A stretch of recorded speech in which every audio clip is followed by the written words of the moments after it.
Welcome to the first episode of Beers by the Ivy, a sports media broadcast brought to you by Joey Scott Media. I'm Joey Scott, and this is my sports podcast. I'm excited to get going. I've launched this media company. Half of it is music and life related, and then this is the other half, which is sports. It's been a long way in the making, so I'm excited to get this going. I have no idea what I'm doing. I'm recording on an iPhone. I don't even know how long you can even record on an iPhone. I got my computer from the ancient times recording. I got this new mic thing. I just put up the background. I mean, literally, this is just me going for it, shoot or shoot. But I have a few sports takes, and I got to learn how I even want to talk about sports and all these things. But I'm excited to be here, and I'm excited for you to join me if you're watching this. If you're watching this way in the future, then hopefully this is cool. But yeah, like and subscribe. And I got my website. I'm working on that. I got hats coming. I have my poster printed. So I'll be selling those, and it's just going to be a really fun thing. Beers by the Ivy is essentially the thought of, drinking beers in Wrigleyville and talking sports. That's really the main theme here. In terms of my sports takes, I'm going to focus less on, idol worship is what I call it, and more on, the good stories of sports, the team building, the triumphs. I grew up playing sports, and I, in my adult life, shifted to more playing music, and I miss sports, and I miss the stories along with sports. So I'm excited to be here. I will be talking pretty much anything instant reaction-wise in the sports world, and obviously Cubs will be a large part of this. Most likely I'll break that up into, just Cub videos and just NFL draft, college women's basketball, like I'm going to talk today, and different things. But yeah, I got a good first episode for you. I'm going to talk a little bit Caitlin Clark. I'm going to talk team building. I'm going to talk men's final tomorrow. And then I'm going to talk a little bit NFL draft. And then I'm going to segue into the Cubs for a brief second. But I will make a separate video about our progress. Right now, I believe we are up 6-0 with the rain delay to the Dodgers. And that would essentially cap us beating them twice and losing once.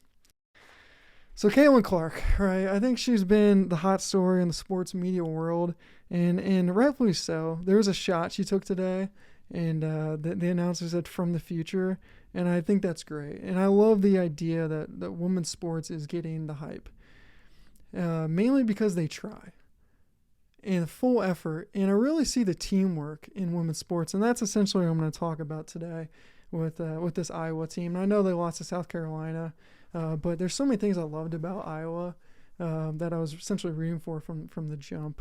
One thing I want to say about Caitlin Clark is the reason I know she's great is because when she's wearing her white Iowa jersey, she has that look where you're like, oh, like that's her. And there's only a few athletes I've ever seen have that. Tiger Woods in red. If you were, walking next to the green and you saw Tiger Woods in red, you would almost be like, am I seeing a picture? Like, what is this?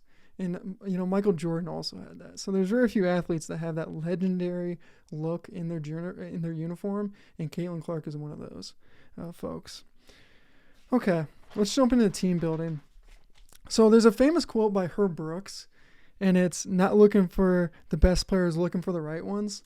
And I think that is for me, the most important thing when you look at building any roster, which is essentially all pro sports is. It's building rosters, right? I live in Indianapolis. The Colts, for the longest time with Peyton, had amazing roster building.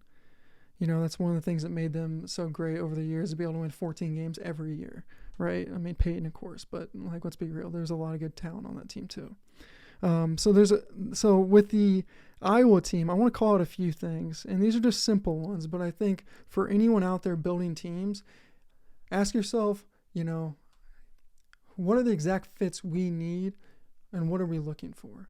I think the idea of these NFL teams drafting best available is just a joke.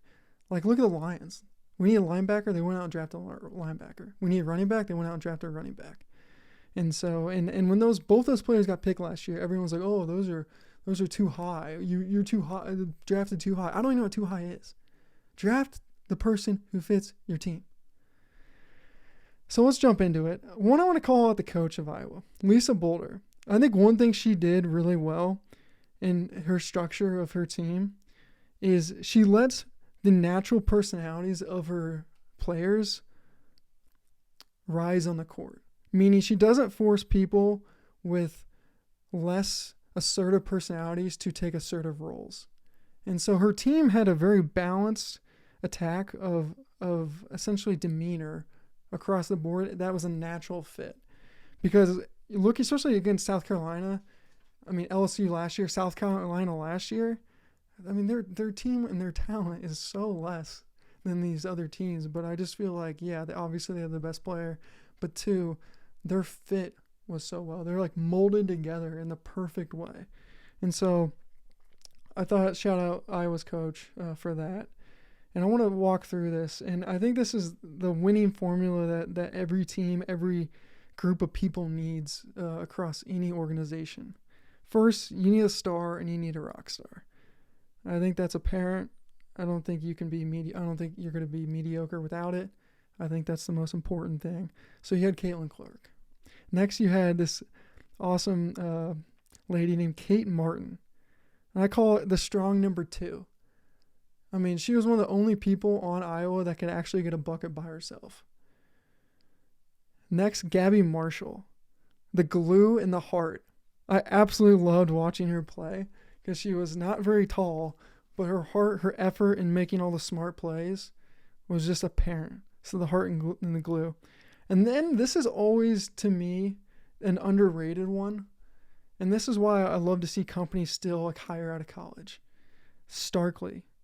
I call her the new kid, the refresher, right? Essentially the whole team that started was like seniors and she was like the sophomore. And I feel like if you're out there young or if you're out there old and you're hiring, don't ever shy away from hiring a new person with new fire. Because it essentially just gives the team light, and that team molds around helping that person grow. It's essentially team morale across the board. So I really love that about Iowa. Okay, I want to switch gears now into the men's game. So I went to Indiana University. I hate Purdue. I hate everything about them. I think they have the worst color scheme in America. Their campus is ugly. I mean, a few of my friends went there. They are actually really good people. But other than that, I mean, literally, I think their football stadiums, it's okay. Their basketball stadium looks cool. I've never been there, but it's not Assembly Hall. So yeah, I don't know. It's hard for me to say anything good about Purdue, but nonetheless, I will say, like Iowa, they're pretty much Iowa. They have one good player, one better player, I should say, and then the rest of it is team building and culture. Versus UConn. The problem with it is UConn is just like South Carolina, where they just have better players and they still have culture. So my guess is that UConn wins and probably wins by like 8 points, just like we saw today in the women's game. A couple more calls about college basketball. I know I'm going in hot, guys, but once again, I'm just learning my way here. I want to make a separate video on this, but my feeling is college basketball is broken. Like when I watch college basketball, I see more parallel to high school basketball than I do the pros. It just seems like ancient. Like when I watch pro basketball, I started watching the Pacers a decent amount this year, and it's amazing the openness of shots in the movement, in the constant movement. Versus college basketball, it's so much standing around. And another thing too is, no stars. It's almost like they need like a new marketing, C-suite member to come in and figure out, how do we market our players? You only have them for a year. How do you market your players? When's the last time you've had a big college basketball person? When's the last time there's been a big college basketball team? I guess you could say with UConn. I guess you could say with Edie. But, I mean, essentially the whole tournament has just been quiet and boring. If you didn't have a bracket, what game would you watch? Like I don't have a bracket to the women's, but I got to watch Caitlin Clark. I got to see what she's doing because she's dropping threes from the parking lot or from the future. So that's just a side note. I'm a solutions-oriented person, at least I try to be. So I want to make a separate video and talk about things that I think could boost the game. But one of my ideas, and this might be funny, but one of my ideas is you need a video game. You need a video game. When I grew up playing a lot of NHL, because I grew up playing hockey, we played a lot of CHL. How did I know all the players? The video game. A college basketball video game would be one of the best things ever for college basketball, because you would have an entire generation of people learning the game. You would have learning the players. You would essentially have anyone who's probably 30 and under learning the players. Okay, that's good enough. That brings in what you need is star power into this sport. Another problem with college basketball, and I'm going to work on a solution for this too, is their games don't matter. The whole season doesn't matter. You know, I'm like trying to go back to IU. Tickets are like $300 for like a pretty good seat. And I'm just like thinking like, if they lose to Michigan State, what's the big deal? You know, the best thing about college football is you got to win every game. So what is college basketball going to do? And you could say, well, it's always been like that. Okay, but that doesn't mean that, actually I'm going to pause. The reason why it matters now is because other leagues and other sports have gotten smarter. Versus college basketball has just gotten more stale. And if you're going to compete with all the other leagues, all the other sports, and not just have essentially 2 weeks to shine, then you're going to need to change something. All right, let's segue again into the NFL draft.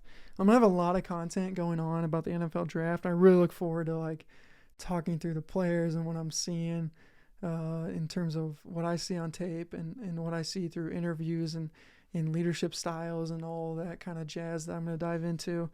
I will say, though, I think the two teams to watch are the Vikings and the Broncos. AKA, if I'm one of these quarterbacks, those are the two teams I want to go to. Vikings offensive coach, Broncos offensive coach, and both coaches are highly respected. You know, if you, let's say, you know, Williams is going to go to the Bears. We know Williams is going to go to the Bears. That's great. First pick over a pick. He's got the talent. That's great. But he's got to go to a coach who's essentially a defensive coach who has a high likelihood of getting fired. And it might not even be performance. It might just be because he's just seemed kind of boring. Versus you have Sean Payton, fiery, and you have the Vikings coach with some space on his name, who's like essentially a Sean McVay guy. And every single one of those guys works. So why wouldn't you want to go to the Vikings or Broncos? Those are the two teams I think any quarterback would want to go to. I think just in general, I'm going to dive deeper into this. Williams, Daniels, first top 10 picks, easily, both of them. I think May's a second rounder. I don't think he's mature enough and ready enough to play in the NFL. And so if you draft him, I think you definitely sit him.